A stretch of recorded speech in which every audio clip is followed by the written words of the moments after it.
They didn't raise their voices when they gave her the order. They didn't have to. "Grab a tray, you're on lunch duty." The words were spoken casually, almost lazily, but she felt their weight the moment they landed. Around her, the base was in full ceremonial mode. Flags snapped in the breeze outside, brass polished until it reflected the ceiling lights.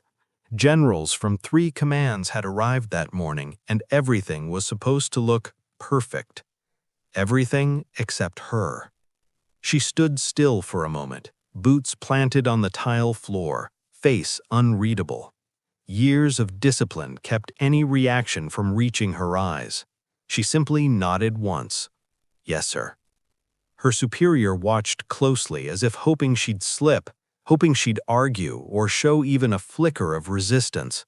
When she didn't, he smirked and turned away. Punishment didn't always come with paperwork.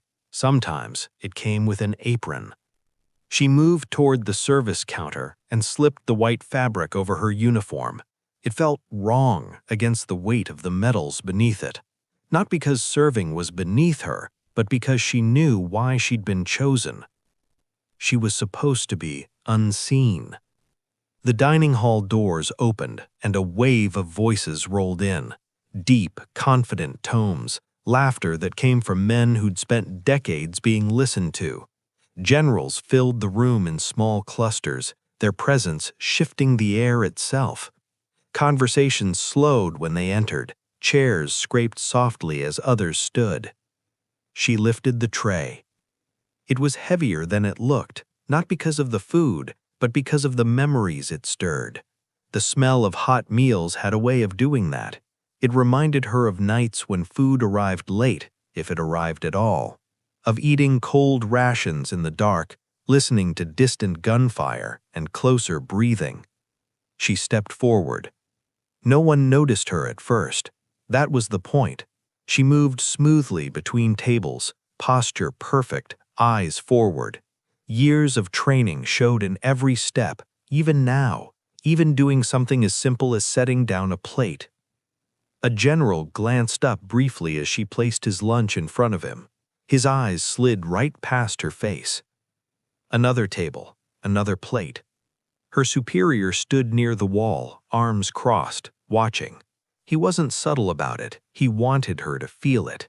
Wanted her to understand that no matter what she'd done before, no matter what was pinned to her chest, he controlled where she stood today. She didn't look at him. She never gave people like that the satisfaction. As she leaned forward to place a tray, the edge of her apron shifted slightly, just enough. The light caught something beneath it. One of the generals froze mid-conversation. His hand hovered above his fork, his eyes locked onto her chest, narrowing as if his mind were replaying an old memory he hadn't meant to revisit. He didn't say anything at first, he just stared. She felt it before she saw it, that sensation veterans recognize instantly, the feeling of being seen by someone who knows exactly what they're looking at. "Soldier," he said. The word cut through the room cleanly. She straightened at once and turned to face him, snapping to attention with reflexive precision. "Yes, sir." Her superior stiffened. The general didn't look away. His gaze stayed fixed on the ribbon half hidden beneath the apron. "Remove that," he said calmly. For a split second, the room seemed to stop breathing. She hesitated not because she questioned the order, but because she knew what it meant. She reached up, untied the apron, folded it neatly, and set it on the service table beside her. The silver star was fully visible now. It wasn't polished to shine. It wasn't meant to be. It rested there quietly, exactly as it always did. The general stood slowly. The scrape of his chair echoed louder than it should have. He stepped closer, close enough to see the faint lines of old scars at her collar, the slight stiffness in her left shoulder that never fully went away. "Where did you earn this?" "Afghanistan, sir." His jaw tightened. "What year?" 2012. He nodded once. "And your unit?" She answered without hesitation. This time, murmurs rippled across the tables. More heads turned, a few generals exchanged looks that said the same thing. They remembered. The general exhaled slowly. "That operation went bad." "Yes, sir." "We were briefed afterward," he said. "We were told extraction was almost compromised." She didn't correct him. He studied her face carefully now. "Someone volunteered to go back." A long pause. "Yes, sir." His eyes hardened, not with anger but with something deeper, something like regret. "And you're serving lunch," he said quietly. It wasn't a question.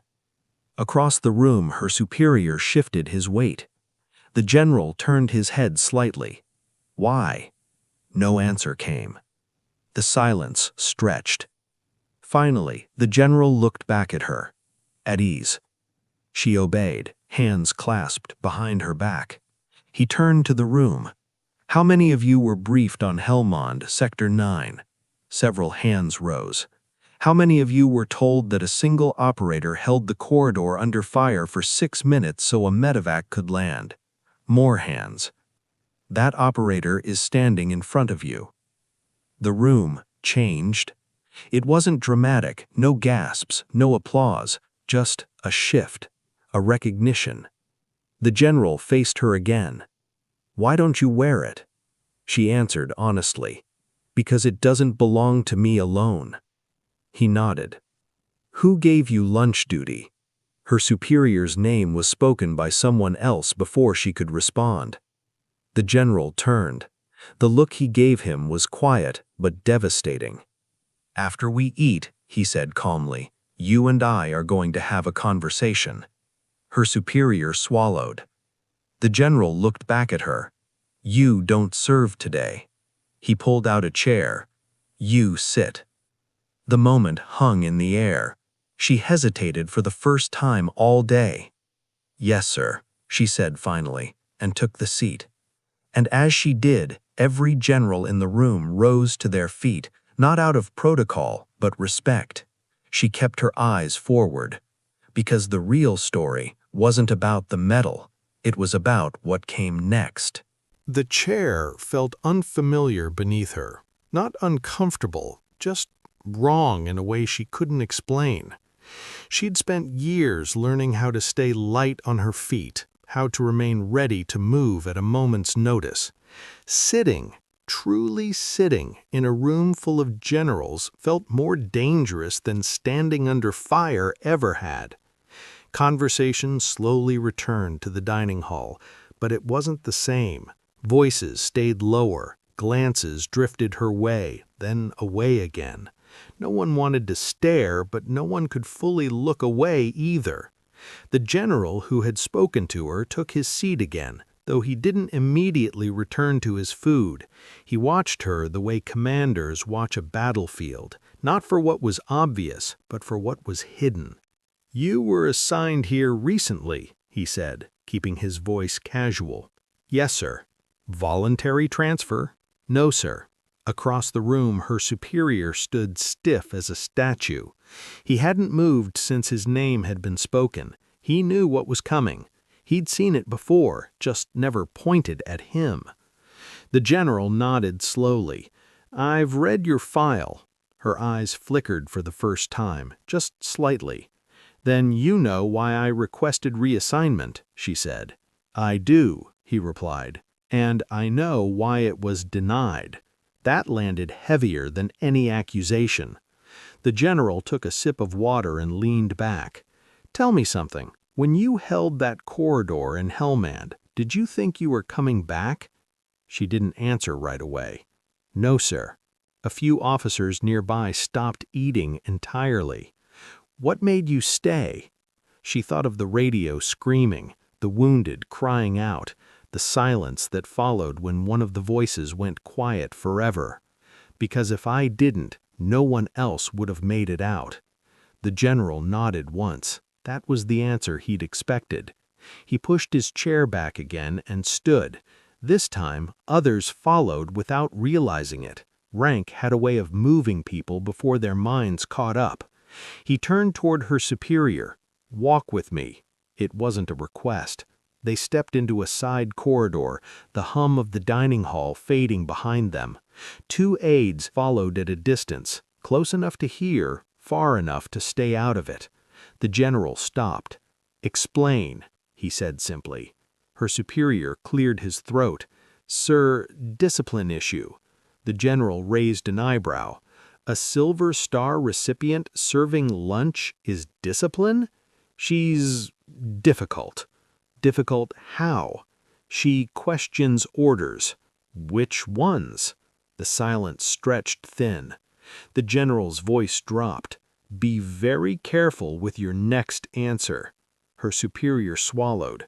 "She questioned a training protocol." The general waited. "She said it would get people killed." "And?" "And I disagreed." "And? Did it?" Her superior hesitated. "Did it get people killed?" the general repeated. "Yes, sir." The word came out barely audible. "How many?" Her superior didn't answer. The general exhaled through his nose. "You reassigned her because you embarrassed her." "No, sir. You reassigned her because she was right." The corridor felt smaller suddenly. "Do you know what separates leaders from rank? Leaders listen before it's too late." He turned away. "You're relieved of direct command pending review." Her superior's face went pale. Inside the dining hall, she sat quietly, hands folded, unaware of the exact words being spoken, but she could feel the shift, the kind that only comes when power changes direction. The general returned alone. "Finish your meal, then pack your things." Her heart skipped, just once. "Yes, sir." "You're transferring," he added, "back where you belong." She looked up. "Where's that, sir?" He smiled faintly. "Somewhere your experience won't be wasted." She nodded. That night, as the base settled into silence, she stood alone in her quarters, folding her uniform with careful precision. The Silver Star lay on the table beside her. She picked it up. For years it had felt heavy in ways no metal should. Tonight it felt lighter. Not because the past had changed, but because someone had finally seen it clearly. She stepped outside just before dawn. The air was cool, sharp. A transport vehicle waited near the gate. As she climbed in, the general stood nearby. "You know," he said, "most people don't understand what that metal means." She met his eyes. "I'm okay with that." He nodded. "But the right people do." The vehicle door closed. As it pulled away, the base grew smaller behind her. Another chapter finished, another beginning ahead. She looked down at her hands, scarred, steady, invisible no longer. And somewhere inside, the voices she carried with her were finally at rest. Because sometimes respect doesn't come when you demand it. It comes when the truth refuses to stay hidden. If this story reminded you that real heroes are often the quietest ones, subscribe to Navy SEAL History Time, because the stories that matter most are the ones they tried to bury.